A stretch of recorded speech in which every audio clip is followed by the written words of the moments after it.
Ahmed est un Américain qui explique être parti vivre aux États-Unis dans les années 90. Bref, il explique qu'à l'époque, pour lui, les temps étaient durs. Il alternait entre 2 emplois juste pour pouvoir se payer à manger et avoir un toit au-dessus de la tête. Il explique que tout ce qu'il pouvait se permettre en termes de logement, c'était l'appartement le plus pourri d'un vieux bâtiment décrépit dans un quartier clairement pas ouf. En gros, il explique que c'était tellement craignos là-bas que genre il y avait pas une nuit où il se réveillait pas à cause d'un coup de feu qui était tiré. Il explique que son deuxième emploi, c'était barman dans un strip club. Vous l'avez compris, avec cet emploi, il rentrait tard chez lui. Plus précisément, il rentrait du coup tous les soirs autour de 2-3 heures du mat. C'était un samedi soir, fin de semaine, Ahmed rentre chez lui, il est épuisé. Il explique que ce soir-là, comme tous les autres soirs, il est entré dans son immeuble, qu'il a commencé à marcher vers l'ascenseur de l'immeuble et qu'en levant la tête, il a vu que devant l'ascenseur se trouvait un mime. Un mime, pour ceux qui savent pas, c'est un acteur qui joue des rôles muets. Les mimes, ils ont un code vestimentaire que respectait très bien ce mime-là, qui était devant l'ascenseur de l'immeuble d'Ahmed. Ahmed constate que ce mime, dans une main, il tient un ballon attaché à une ficelle et que de l'autre main, il lui fait coucou. Et il explique que c'est pas un coucou comme nous on peut faire, c'est un coucou très mécanique, très mimé. À cause de la peur, Ahmed décide de prendre les escaliers. Et il en a pour un moment puisqu'il habite au 9e étage. Tout ce qu'il importait, c'était en aucun cas de s'approcher de ce mime. Ahmed monte les marches avec un certain rythme et c'est qu'une fois arrivé au 4e ou 5e étage que du coin de l'œil, il voit quelque chose bouger. Il s'arrête net,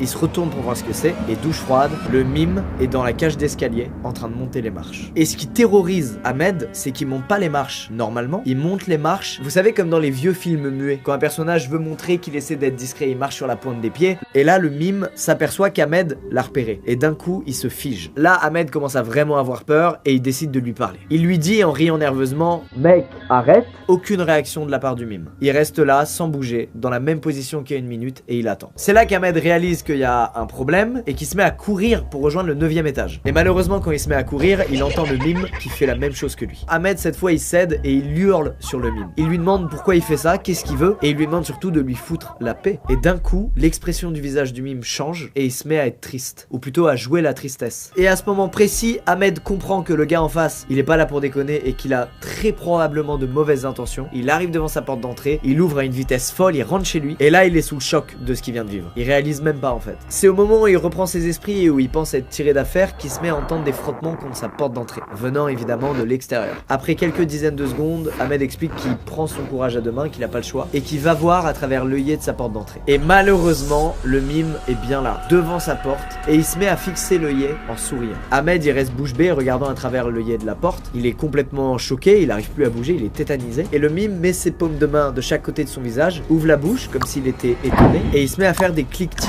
avec sa langue. Et à chaque cliquetis, il tape avec son pied dans la porte. Ahmed comprend que le gars va trop loin pour un mec qui a pas de mauvaises intentions, et il comprend qu'il doit se barrer de l'appart parce que tôt ou tard le mec va essayer de rentrer chez lui. Fort heureusement, à sa fenêtre, Ahmed il a une sortie de secours, vous savez ces escaliers en fer qui sont collés au bâtiment et qui permettent d'évacuer en cas d'incendie. Ahmed fonce sur ces escaliers et il entend un énorme bruit qui est tout simplement celui de la porte d'entrée qui vient de céder. Ahmed arrive en bas des escaliers, il continue de courir sans regarder derrière lui et après 30 mètres, il se retourne et c'est là qu'il a vu le mime pour la dernière fois de sa vie, juste devant la fenêtre de sa chambre, en le fixant avec un grand sourire avant de lever les mains et d'applaudir Ahmed.